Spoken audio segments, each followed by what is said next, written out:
Hello hi नमस्कार जय जगन्नाथ मु हूँ सुश्री आपण मानक मो चैनल सुश्री होम किचन को बहुत बहुत स्वागत। आज हूँ पवित्र जन्माष्टमी आपण मानक पवित्र जन्माष्टमी उपलक्षे हार्दिक शुभेच्छा और शुभकामना आपणकर दिन मंगलमय हो। आज जन्माष्टमी पाई मु गोटे स्पेशल मिठा बनाऊँगी जोटा कि रसमलाई बनाऊँगी। तो जन्माष्टमी ऑलरेडी सरी गलानी तो मु एबे वीडियो पकाउची टिके लेट रे तो किछि नाही एबे तो बहुत सारा फेस्टिवल सीजन चलिबो तो आपण माने ए रेसिपी फॉलो करि परिबे। तो आपण माने दिवाली हो आ जे कोनोसी पर्व रे आपण बनै परिबे। तो देखि नियंतु मु कोन कोन इंग्रेडिएंट्स रखी छी एथिरे देखि पारुथिबे। 4 पैकेट मु खीर नेइची जोटा कि 2 लीटर खीर मु नेइची आउ 1.5टा लेंबू को चुपुड़ी की सेतिकी क्वांटिटी रो मु पानी मिसई की रखी। आ गोटे बोल रे मु नेइची गोटे बोल चीनी नेइची जोटा कि मु सीरा पाई यूज करिवे आउ राबड़ी पाई मु अलगा मु पकेबी। उते देखि पाथिबे किछि केसर नेइची आउ किछि गुजराती गुंड भी नेइची आउ इटे देखि पारुथिबे मु नेइची मिल्क पाउडर नेइची जोटा कि मु अमूल रो ब्रांड रो यूज करे जोटा कि मते बहुत ही भल लागे। पण माने जे कोनोसी ब्रांड यूज कर परिबे। एठी देखि पारुथिबे मु मिल्क मेड नेइची आपण माने तार भी बहुत वेराइटी आसुची आपण माने जे कोनोसी मिल्क मेड यूज कर परिबे। एठी देखि पारुथिबे गोटे बड़ बर्तन मु नेइची जोथिरे कि टिके पानी दे देली जा द्वारा कि तळे खीर लागि जिवनी। एठी 1 लीटर खीर को मु देई देली एटा को हमें छेना बनेबा। देखि पारथिबे खीर रे उबाल आसी गलानी तबे प्रथमे उबाल आसिला परे आमे कोन करबा जो केसर रखितले केसर रे 2 चम्मच आमे खीर देई दे कि ताको भिजे की छाडी दबा। एबे कोन करबा गैस रो फ्लेम को ऑफ कर दबा और ताको किछि सेकंड को हमें छाडी दबा। तापरे देखि पारथिबे किछि समय छाडला परे एबे लेंबू रस को धीरे धीरे आपण दउथिबे माने गोटे थरा देबे ताको टिके हल्का घांटीबे पुनी आउ थरे देबे कि हल्का घांटीबे तो पर्यंत कि से न छिड़ी जाईछि आपण माने वेट करूथिबे धीरे धीरे करी देबे। नाले आपण जदी बेसी क्वांटिटी दे देले ताले खटाळिया हे जिवो सेटा भल हबन। तो सेइथि पई आपण धीरे धीरे देले जेतबे देखिबे छेनाटा छिड़ी गल आ अधिक पकेबेनी आपण। तो ता द्वारा कौन हम कि आपणकर जदि बड़ी पड़ुची आप फिंगी दे पारे किंतु एठी मोर सबु जाक लेंबू रस लागिगला। तो छेना गुड़ाक बहुत ही सुंदर भाव में सॉफ्ट भी होती। यही प्रोसेस फॉलो कले आपणकर छेना बहुत ही सॉफ्ट हम जमारू भी टाइट हेनी। ये देखिपे मु गोटे छन्नी रखीदे जो थे कि मु छेनाटा को छाणी नौची। प्रथमे से एक्सेस वाटर को आम छाणी नबा तापरे आमे ठंडा पानी को देकी ताकू भल भाव में धोई नबा जा द्वारा कि सेथिरे जो खट्टापण थिबो सेटा भी पळेबो और ता सहित छेना जो गरम अछि ना सेटा टिके हल्का ठंडा हो जिवो तार जा द्वारा कि आ बेसी टाइट हबनी छेना। तो एई भଳି भाव में मु 2 थर पानी ढाड़ी के ताकू भल भाव में धोई नेली। एबे ताकू भल भाव में स्क्वीज कर दबा ता भितर थिबा जेतेक एक्सेस वाटर को आमे बाहर करि दबा। बहुत जोर टाइट करिकी रखिबार नाही ताको पूरा चुपुड़ी देले ताको गुड़े की थोई दबा आमे 15-20 मिनिट पई ताको छाड़ी दबा। ती देखि पारथिबे छेना पानी को आपण जमार भी फुपाड़ीबेनी ताको जे कोनोसी ग्रेवी बा आपण अटा चुपड़ीबारे आपण व्यवहार करि परिबे। ओटी गोटे मु कड़ाई नै जाईची जोथिरे कि टिके पानी दे देली आउ क्षीरटा न लगे आउ एथिरे 1 लीटर क्षीर को ऐड कर देली जोटा कि आमे राबड़ी बनेबा। तो ताकू हमें हाई फ्लेम रे प्रथमे आकू गोटे बॉयल आसिया पर्यंत वेट करबा तापरे फ्लेम को पूरा स्लो करि दबा। स्लो करिकि आकू देखि परथिबे एटा गोटे उबाल आसी गलानी। बे ताकू स्लो फ्लेम करिकि हम आकू मझरे मझरे घांटुथि आउ ता सहित धीरे धीरे से होथबो।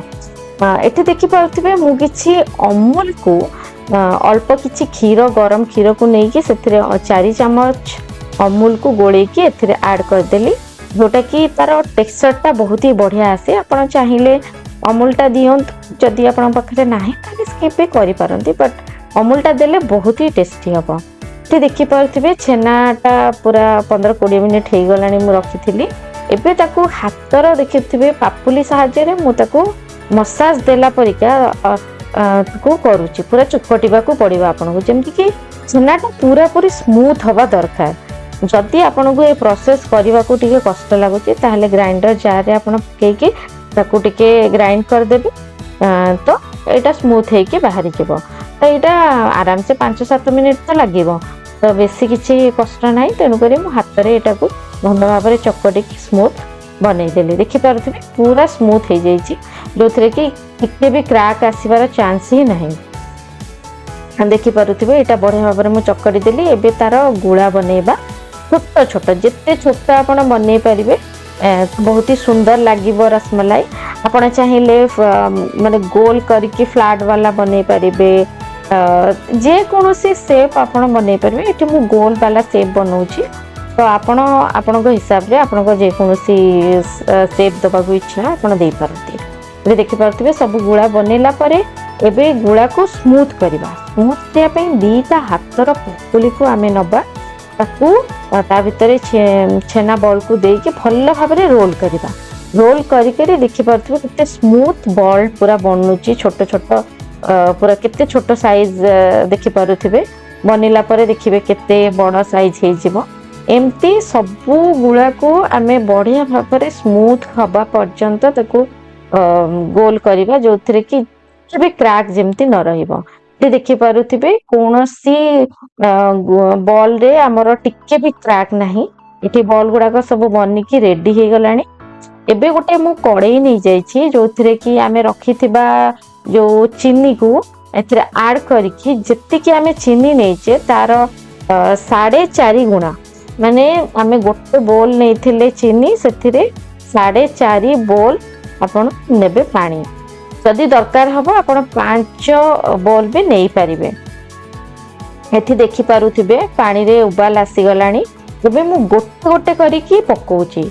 आपण भाबुथिबे गोटे गोटे करिकि कोन पई पकोउची कारण जदि आपण पकई दोचन ना तो तार टेम्परेचर पूरा मेंटेन हे कि रही पारिबनी। टेम्परेचर अप डाउन हे जिवो तो कुकिंग प्रोसेस रे प्रॉब्लम हबो।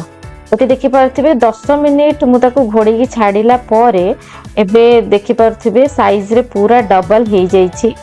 को पूणी थरे आमे टिके हल्का सा मु अलट पलट कर दिली घोड़ी की 5 मिनिट पय छाड़ी देली। एठी देखि पारथिबे हाई फ्लेम रे आपण ताको बॉईल करबे। एठी लो फ्लेम करिबार नाही।